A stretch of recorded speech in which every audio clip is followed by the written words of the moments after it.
Hey, small business owners. Have your sales gone up but your bank account doesn't? Has getting to know your numbers been on your to-do list for a while? Let's face it, you're good at doing the work in your business, but the money is hard. Have you noticed that by the time you pay your bills and pay everyone else each month, there's just not that much left for you? It's just not fair. As a business owner, you know you deserve to be getting paid more than you are, but you just can't seem to figure out where all the money went. What if there was another way? What if there was a way to tell your money where to go instead of wondering where it went? What if you had money in your bank accounts at the end of the month to show for all your hard work? Well, this is the sign you've been looking for, that you're not alone and help is just a call away. The team at Likes Accounting prides themselves on being financial translators that can help you find smarter ways to make money, save money, and finally start paying yourself a salary that you deserve. Working with Likes Accounting not only helps you know your numbers, but they're cheerleaders helping you build a more profitable lifestyle business. The team at Likes Accounting are just a bunch of numbers nerds. They're all self-employed experts with experience in your industry. Meaghan, the owner, is not only fun, easy to understand, and crazy smart, she's even a CPA. Tech to CEO listeners get a free review of their QuickBooks online when they mention this podcast and visit likesaccounting.com. Again, get a free review of your financial data when you visit likesaccounting.com and the Tech to CEO podcast.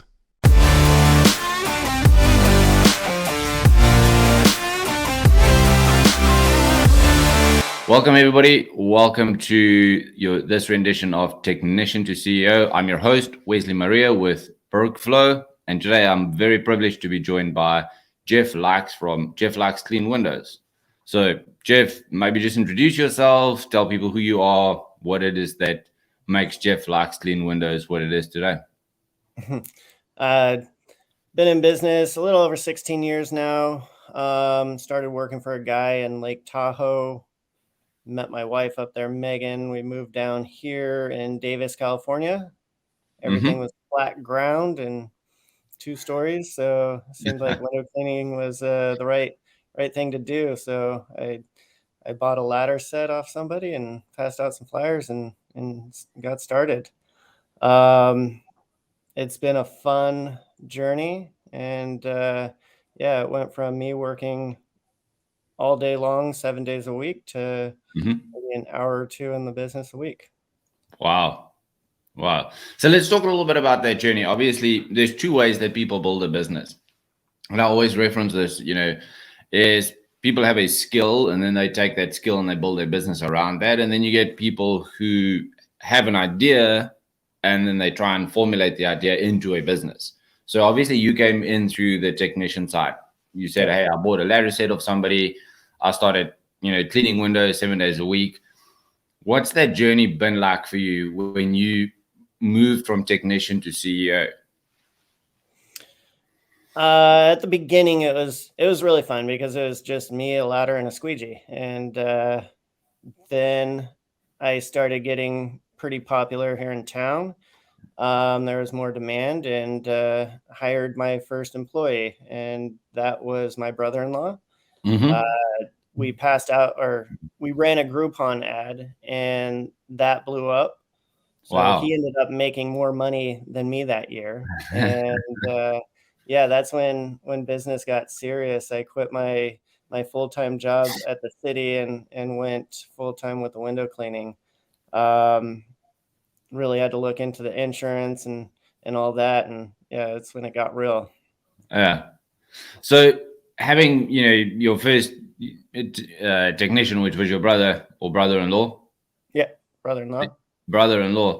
It obviously requires a different Jeff to show up. So one, I'm interested in, you said, hey, we got really popular. Why did you guys become popular? Is it just because of the quality or the service, or, the Groupon ad was really popular? What made you guys so popular? All of the above. First off, the name was a big part of that. When we decided to choose a name, Meaghan and I, she thought we were going to get in this huge argument. And I was like, no, Jeff Likes Clean Windows. It took like 2 seconds. And she was like, perfect. And we did a lot of research, and they say don't use your name in in your business name, but my last name is Likes. And I was like, no, I have to use that. So people really love the name. I've had lots of clients tell me yeah, we searched different window cleaners and your name stood out and you looked fun, and we decided to go for you. And I was all about quality, so we did really, really good work. Or when I was by myself working, I really focused on that, which people really appreciated. Plus, I networked. I joined our Chamber of Commerce. I'm a member of Kiwanis, and I just started giving back to our community, and people started seeing that. Yeah, I think that's a very important thing. A lot of people, when they build a business, they think it's around the effort that I do, and a lot of times it's the unseen side of the business. Very early on, you guys started giving back to the community. Yeah. I think that's pivotal to the success of a lot of businesses, is being able to represent your brand outside of a transaction. So, correct me if I'm wrong, but you are a window cleaning champion of some sort. I don't know the exact title. Yeah. So I joined the IWCA, the International Window Cleaning Association, pretty early in my career, and I've always knew they had these fun competitions where a bunch of window cleaners tried to clean 3 windows as fast as they can. And my buddy and I would practice it every once in a while on regular windows, not ever thinking we'd go. Back in 2019, I went to my first IWCA conference and competed, and it was horrible. I failed miserably, and it was embarrassing. And yeah, people saw it. There's videos out there, I think. So yeah, I told myself, all right, next year I'm going to do better. And so by 2020, I practiced a little bit more on some windows. I actually got Meaghan involved, and she practiced, and I got her trained up. And turned out I ended up taking first place. And at that time, they had the World Cup champion. So they just started it back in 2019 in Europe. And a friend of mine won that from California. He flew to Europe and got that. And then they had it at the IWCA, and I ended up winning that. So there's a World Cup champion that I won, and 2 Americans hold it for the first 2 years in a row. And now there's a couple more names on it, but it will be back in America soon. But every year the IWCA does a championship belt. So yeah, I got a pretty cool belt, and Meaghan actually took 3rd that year. Oh, wow. So Yeah. it's a family affair. Winning seems to be a family affair for you guys. Jeff. Yeah. So yeah, now I won another one last year, and not a speed competition, but a medley based on quality, and it was a team effort, and I took my ops manager there, and him and I won that. So he's got a belt, I got a belt, I got 2 belts, and yeah, we're gonna keep trying to win them. Well done, man. Well done. On this journey from technician to CEO, is a lot of people think, well, I just want to be the CEO of a company, or I want to sit in the corner office of the building. It sounds like through this journey, there was obviously a lot of involvement. You were in the truck. You said I was competing in 2019 and 2020, and you got Meaghan involved. When did you realize, okay, I'm now CEO of this company? I'm not just owner of this company anymore.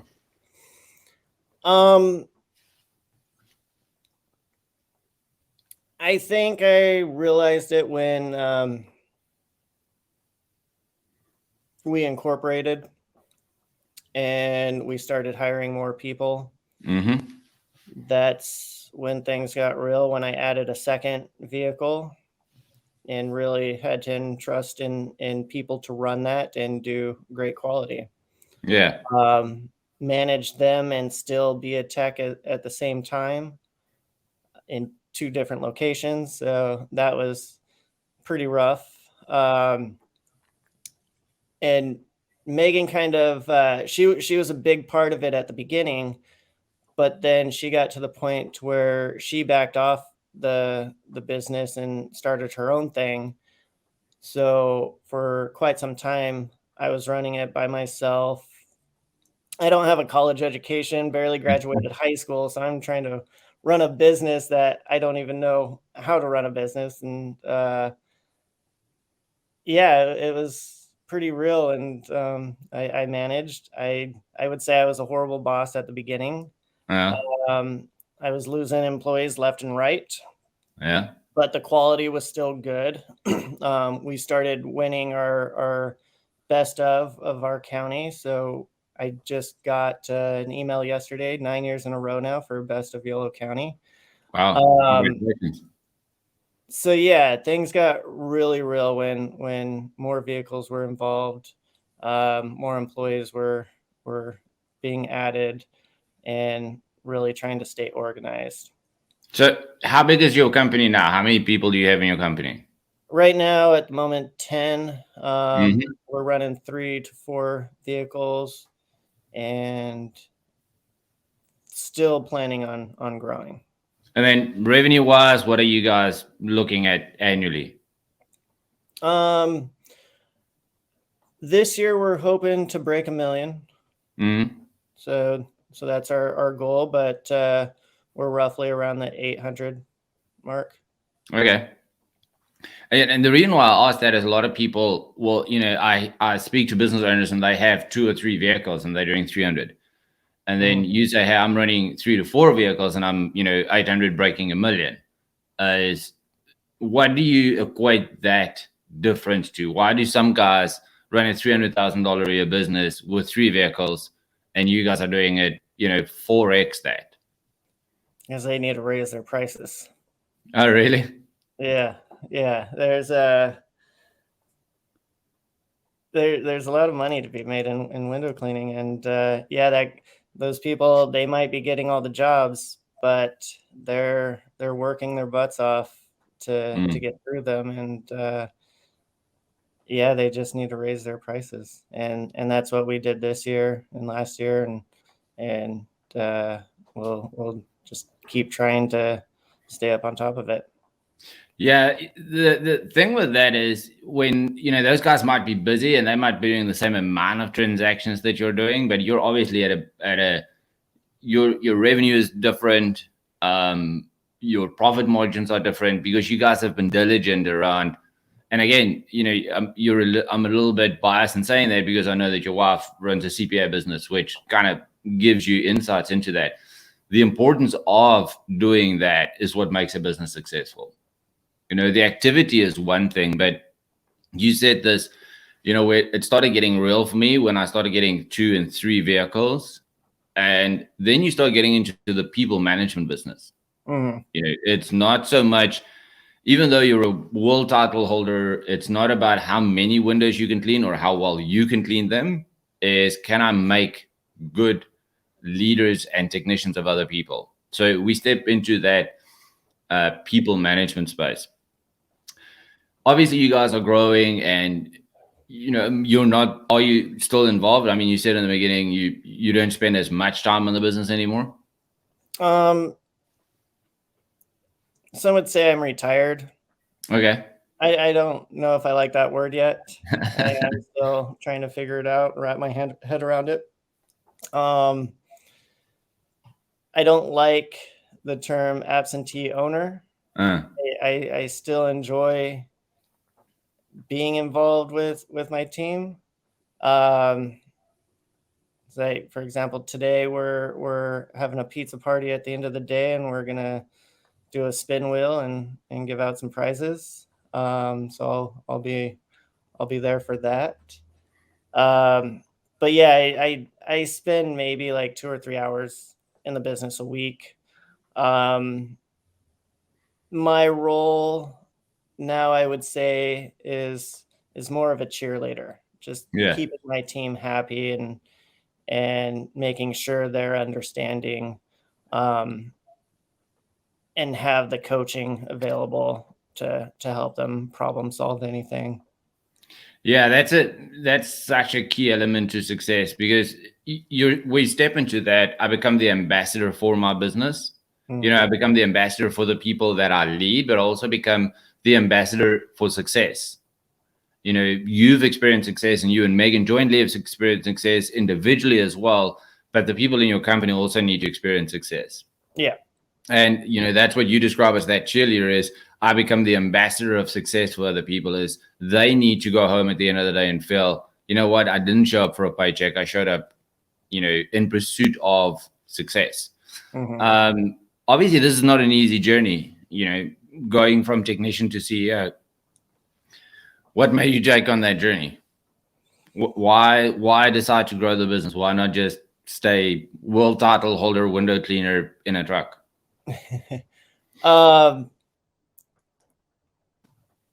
Because I wanted to create something for other people too. We're a second chance business.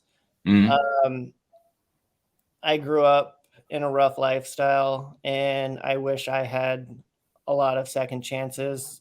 I did have some employers give me second chance, and I just feel like everybody needs a break. So I wanted to create something to where people who had a rough start at life can get back on their feet.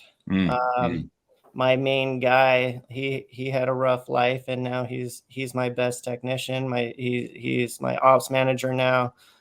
He's on salary, and he's following in my footsteps and really taking over the business.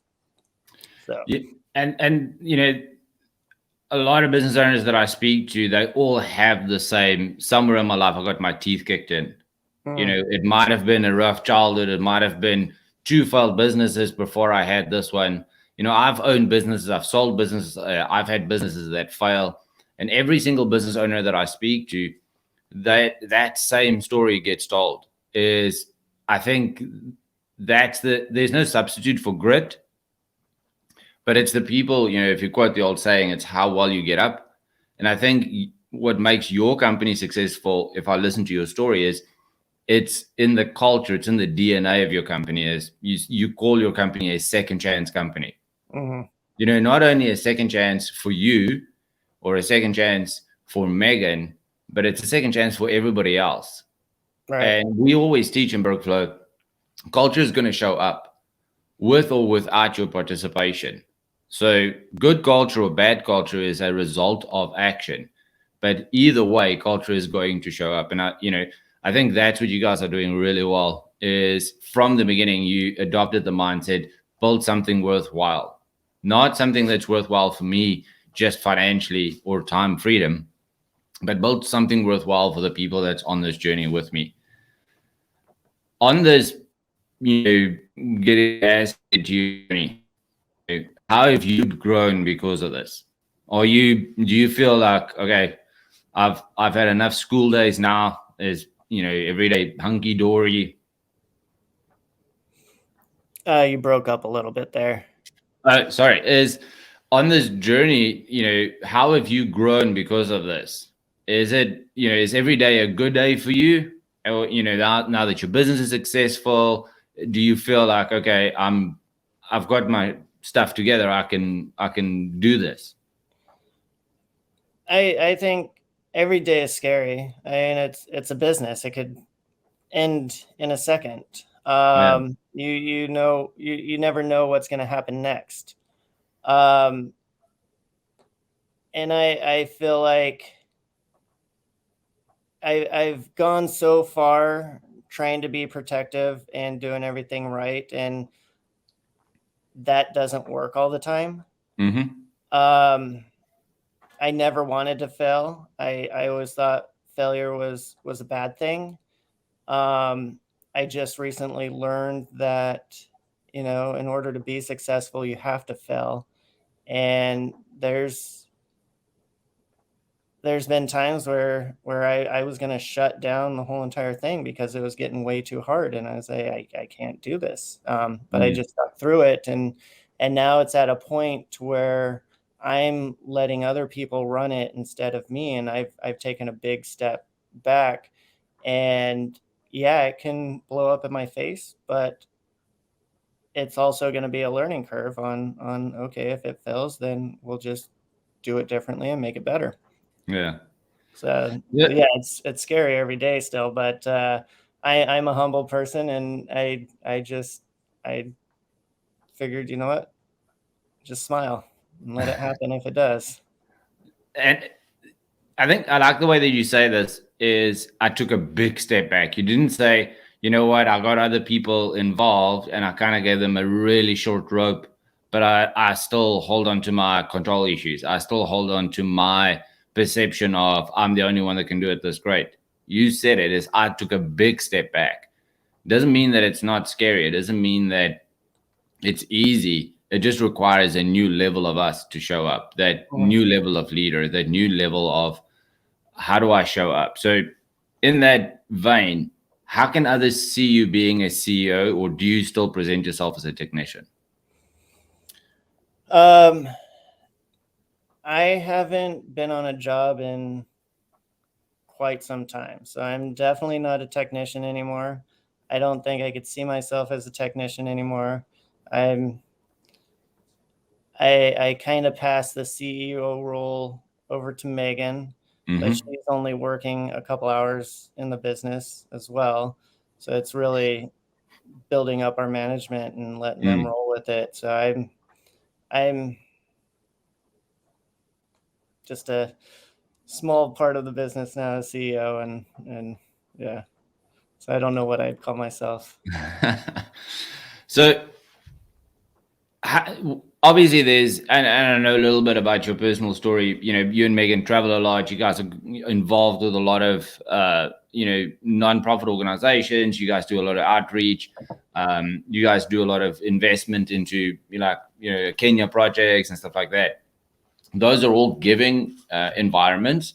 Mhm. Where do you go to have peer-to-peer conversations, and how important are peer-to-peer conversations for you?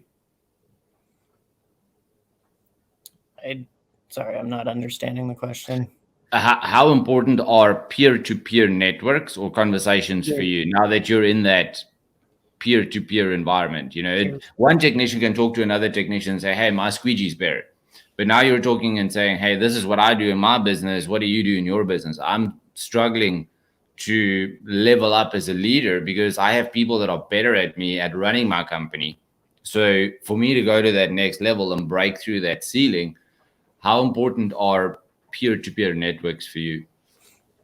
Just let it happen. Like, take a chance and let them fill that role. The best way to build up your company is to hire within, because there's somebody that, like, a tech can be a tech, but also in their heart they want to be a manager or a leader of some kind, but they're too scared to tell you. So you just have to keep looking out for it, and put them in that position, ask them if they want to grow into that position. um, so yeah, I think communicating with them that way is great. Yeah, I think That answers your question. yeah, that's perfect. I think what you said is the golden nugget for me, and that is asking them if they want to step up. Mhm. I think a lot of business owners, when they're ready for the next journey, or they want to take a big step back, or they want to start a new venture, or they want to sit at home, not be involved with the business, whatever their strategy is they nominate somebody and said, "Hey, hey, I'm going to move you from this position to this position. You now have to do it." And you said, "I asked them, do you want to go on this journey? I asked them, do you want to take this position?" So, what causes you to think that way? Because like, they deserve it. If they've been with you for a while, they've, like, yeah, you could just move them up, but they might not want it. So by asking them, they're going to give you an honest answer. And I've had people tell me no, they just want to stay at tech and just work their 9 to 5 cleaning windows. They Mm. they they don't want anything to do with management. And it's it's kind of a blow to the gut, but you're like, oh wow, you're such a great person and you would be a great leader, but okay, I respect that. And you just keep looking or hire somebody else at that point. But give your team the opportunity for that position, and don't put them in that position if they don't want it. Yeah, that's so important, Jeff, because sometimes, we create opportunities in the company, a leadership position, a management position, a responsibility position, whatever opportunity is, more money, whatever it is. And because we created the opportunity, we kind of want it for this person. It's like, hey, I need you to step into this role because there's opportunity. They might say they want the opportunity, but do they really want it? And again, it's the difference between you motivating the want and them stepping up to true opportunity. And I think sometimes as business owners, we create opportunity in the business. Like, well, if somebody does this, they get all of this. They get this responsibility, they get this title, they get this reward, whatever it is. And it's got nothing to do with what they actually want. Because we build these opportunities in our company based on, well, if I was in that position, I would have liked it. And you said, I asked them, do you want this opportunity? It's not, hey, I created this opportunity. It's the natural progression. You have to step into this leadership role. So what advice would you have to help other people change their perspective around opportunity and leadership? Don't force it. Let it come naturally, but always look for it.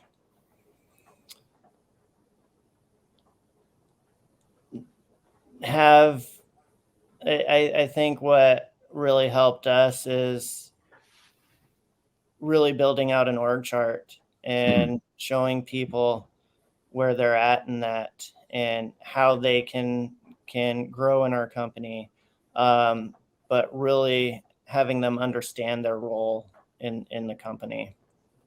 Because if you don't have that, everybody's bumping into everybody and nobody gets anywhere. So once you form clear roles in the company and they know what to do and they know how they can work up the ladder, then you're going to be good.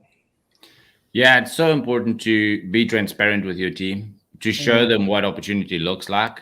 We articulate that in a way that makes sense to us because we communicate in a way that makes sense to us. And I think a lot of people, when they can see a position or an opportunity on an org chart, it starts making sense to them. It's like, okay, if I'm in this position, this is the impact that I can have on the company. This is the impact that I can have on the people around me. So, kudos to you. Transparency is so vital to getting people to step up to that next level. Obviously, this journey from technician to CEO hasn't been easy, and let's time frame that section. What's been your greatest success in this technician to CEO journey? I would say building out my systems. I wish I would have started it from the beginning, but we didn't start it until COVID. So that's when COVID hit. We fortunately had to lay everybody off. That's when I got back in the truck. And at that point, I just started building out systems, making pretty detailed training programs, and just dialing in the business for when we get out of this. Because if I didn't do that, we wouldn't be as strong as we are now. Yeah, I think, to that point, I think it's very important that we build the business. I think a lot of people run the business. It's like, hey, here's the next job, this client phone, we got to get out. And it creates so much noise. And it's that startup mentality. I'll do whatever it takes. And it's fun. Everybody should always do whatever it takes. But at some point, if you want to grow a business, you have to change your mind to say, okay, I have to start building this for scale. I talk to business owners who want to expand into other markets, and they want to take the same startup mindset that, we all use when you started Jeff Likes Clean Windows. There was a startup mindset. It's like me, ladder, truck, Groupon. And then we say, I want to move, 400 miles to the south. I want to open an office there. Okay, I'm going to go move there. I'm going to get a truck, get a ladder, do some Groupons in that area. And we use yesterday's solutions for today problems. Yeah. And I think somewhere along the line, we have to realize if we're really going to grow a business, you can't keep repeating your first year of business. I speak to business owners and they say, oh, I've been in business for 10 years. And I say, okay, well, tell me about your business. And it's like, well, it sounds like a startup and you've been doing the same first year of business for 10 years. That's not being in business for 10 years. That's just surviving for 10 years. Right. There has to be growth. It's when you start a business, you got to think like, everybody was a technician. They think they can do it better than their previous boss. So they get out, they get the ladder, the squeegee, and they're like, I got this, I could do this. But they're really building a job, not a business. For those 10 years, and my first 10 years, it was a job. I didn't build a business. I just built myself a full-time job to where I had more freedom. But then I realized, like, no, I want to build a business. So I really need to get out of that tech side and focus more on it than in it. What's been your biggest blunder on this journey? What's the one thing that if you could reset, say, you know what, I wish I didn't do that?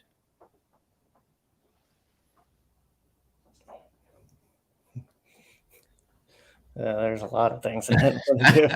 Everybody that I speak to says the same thing. When I ask them, what's your biggest blunder? They go through this list and it's like, do I say this one or this one or this one? Yeah. I think not being organized, like not writing everything down. I wish I could go back and just start, making, like, just writing every single process down, being more organized. That's the one thing I wish I could have done at the beginning. Yeah, I think, Jeff, I've listened to a little bit of your story and kind of observed you from the outside, but being able to decide I'm going to build a business as opposed to I'm going to build a job for myself is, beautifully said. I think a lot of people, they just want to be self-employed. And I'm chucking a truck and I'm out there, I'm self-employed, but you're self-employed, meaning you still work for somebody. You work for a paycheck, you work for a time clock, or you work for your customers. A business owner or a CEO is somebody that has a different mindset that says, okay, I'm building this to grow. I'm not building this to pay my bills. I'm not building this around my skill set. So for me, I think there comes a point in our life as a business owner where we have to decide, do I just want to stay busy and make money? Even though I might have time and money freedom, yes, my profits are up. I'm on the golf range once a week. I spoke to Meaghan last week and she said you had a week of golf. So she over exaggerates. I had 1 day of golf. So you could count mini golf too, so maybe 2 days. Okay. It's a different world that we create for ourselves when we start talking, you know what, I'm a business owner and my business allows me to do this versus, you know what, I make enough money and my cash flow allows me to, go play golf or mini golf or whatever it is for a day. There's a difference between being able to be absent for a day and truly stepping away from your business. And you said, you work maybe 1 to 2 hours a week in your business. There's still a mental drain on you. And I know that you as a management couple, you and Meaghan, on all the businesses that you guys own, they're still working on the business. There's looking ahead. There's, being in conversation around what does the future look like? Yeah. It's mental investment into the people that's now running the business that literally has your name on the door. It's not like you came up with a name. It's not like Squeegees or us. It's your actual name on the door. I like that.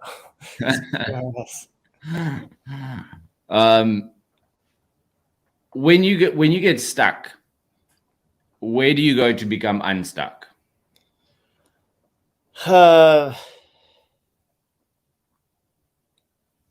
I guess it depends on what you mean by stuck.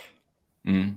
As a leader, when you get stuck, I mean, obviously there's no business owner school. There's no, I went to CEO school. I can have a conversation, or I can go to, my third year of CEO school and see how to solve this problem. When you get stuck, how do you become unstuck as an individual, as a business owner, as a partner, as a husband? How do you become unstuck? A lot of Google searching. And if I have a problem that I'm stuck on and I can't figure it out, I will do a lot of research and figuring out how to problem solve that. Mm-hmm. I use it like when I was on social media. There's an awesome group out there called Into the Flow. Mm-hmm. They really help out problem solving, and they don't give you a hard time like some other groups on Facebook. They're there to help. Mm. So yeah, just reaching out. Like don't be scared to reach out, ask questions. Because nobody's Superman. You can't figure out everything out by yourself. But yeah. Yeah, I think it's so important to be able to recognize I'm stuck and I need help.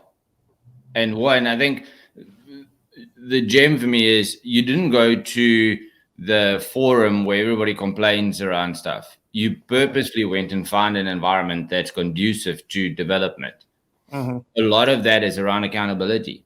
A lot of that is around somebody calling you on your shit and say, you know what, Jeff, just get out of your own way. Just get out of your own head. Get out of your people's way.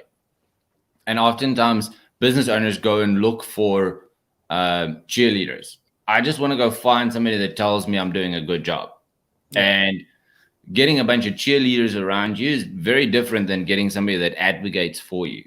A cheerleader will just cheer for you whether the team wins or loses. They'll just keep on cheering. Mm-hmm. An advocate is somebody that steps in and say, hey, I think this is something that needs to be addressed. I think you need to let go of this. I think you need to change your perspective around this. Having gone through this journey of self-discovery, we'll talk a little bit about what the future looks like for you in a minute.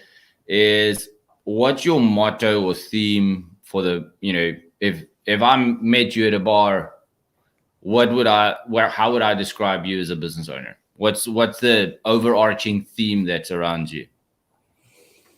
I would say humble and kind, easygoing. Yeah. Yeah. And you said this a couple of times. Why is being humble? And I mean, I knew you were going to say that. Why do you feel that's so important as a leader to be humble? Because I feel like, you're put on this life or put on this earth for one thing, and that's to live. And, why live life with problems and drama, and, take what you got and go with it. Just be happy. Yeah. So why would you choose humble as a word to describe yourself? Why do you think that's an important characteristic?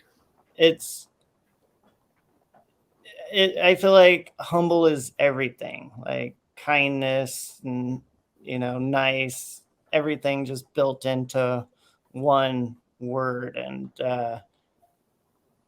easygoing. And like, I think, that's all of that, just being humbled and just not looking at the negativity and just rolling with the flow. And yeah, and that's very true. I know that you and Meaghan skateboard. I used to skateboard many years ago before I was concerned about breaking a hip. And again, that categorizes who you are today. I know skateboarders, they're very laid back people. They tend to not take themselves very serious. And I think that's something that's carried through your life where you are today in a position to say, you know what? I know that I don't know everything. I know that it's not because of my effort, it's because of the success of the people around me. And you intentionally want to portray yourself and describe yourself as a humble person. one, it makes us approachable. You said people really responded to your Groupon. People really liked you. And I think that's, again, it's another star on that chart to say, yes, I have been humbled through this journey. Yeah. When I have this conversation with other business owners, nobody says, well, I did this and I did this and I did this. Everybody says, well, we did this and we did this. And you've mentioned Meaghan a couple of times, and you've mentioned your leadership a couple of times. And that's a true testament of somebody that's not in it for the glory. They're true to being their self. And I think that's important as a CEO, because that's inspiring.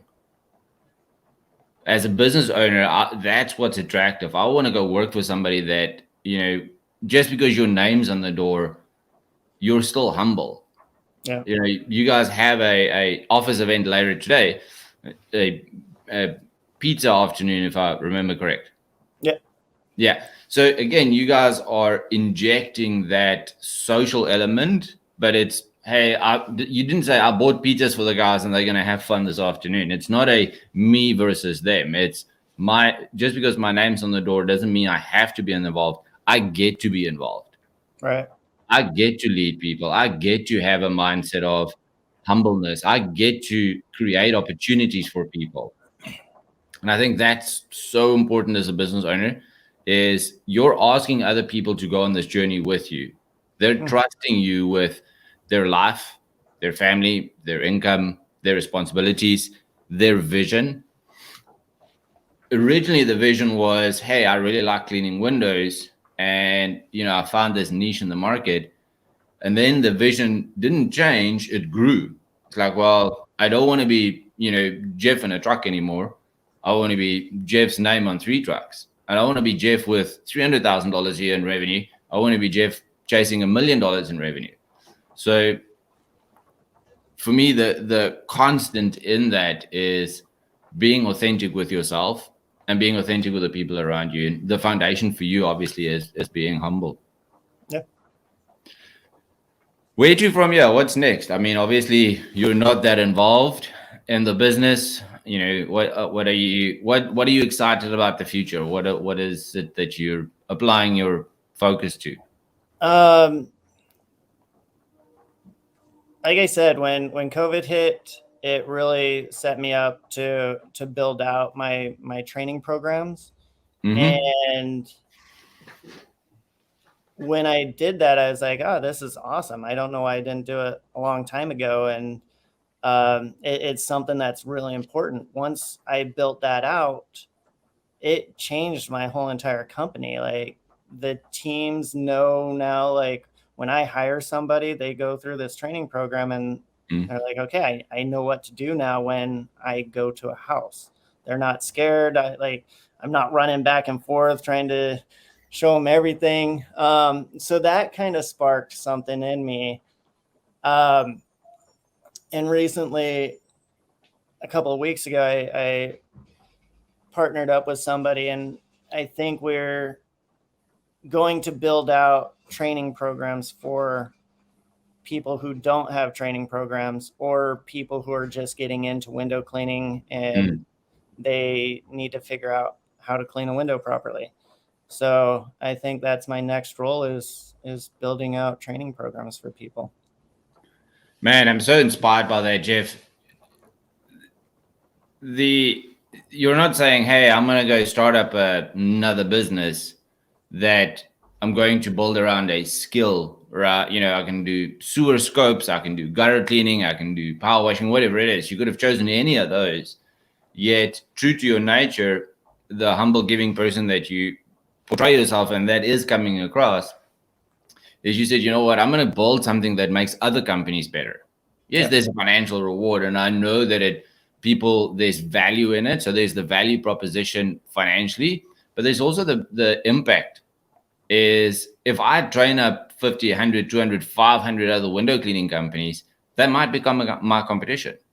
And you didn't say, well, I'm going to keep my secret to myself, my elixir of life that makes my business successful. I'm going to keep it as a secret and not share it. You're giving back. And I think it's a true nature of who you are and the business that you've built. So if people want to reach you, if they want to, I mean, obviously you haven't launched that yet. If they want to get in touch with you and say, hey, put my name on the list, I want to be the first guy that goes through your training program. How do they reach you? How do they get hold of you? Facebook Messenger. I'm not on any social media. Email jeffrlikes@gmail.com, or you can reach out personally, 530-979-4353. I'm happy to answer any questions. Actually, on this meeting, I have a friend on the East Coast who's texting me right now, probably wanting to know something. So yeah, I just really love helping out and giving back to other people in need. Man, Jeff, I want to compliment you for that. I know that you and Meaghan do a lot of that. You guys are involved with a housing project in Kenya. I know that you guys went to Mexico recently and you built some houses there as well. And this business, this next venture, I want to wish you the best of success with that, man, because it is such a humble act of giving. Yes, there's financial reward, and nobody's going to lie to anybody. There is financial reward in there. And it's not why you're building the business. The motivation behind it is, I know what works and I want to help other people. The same as what, I might not be a house builder, but I can swing a hammer. I can go put a roof on. I spoke to Meaghan on one of our calls, and that was the most liberating thing for her. Looking back after having been on a roof in Mexico for a couple of days, putting a roof up, and she's like, I did that. Yeah. Not I get to benefit from that, is I did that. And it is so fulfilling. And I want to encourage people out there, if the best way for us to learn is to teach others. The best way for us to receive is to give unto others. Whether it is building a house, whether it is answering the phone, whether it is when you're at a peer-to-peer, when you're at the IWCA conference and somebody says, you know what, Jeff, how did you build such a big company? There's all, at some point in our lives, we're that person asking that question. Your company is built on the foundation of second chances. Somebody had to answer that question for you. And you're paying it forward by saying, my next venture is just doing that. Building something where somebody can learn, somebody can be better, somebody can become better, their business can be better. And, hats off to you, Jeff. I think it is such a inspiring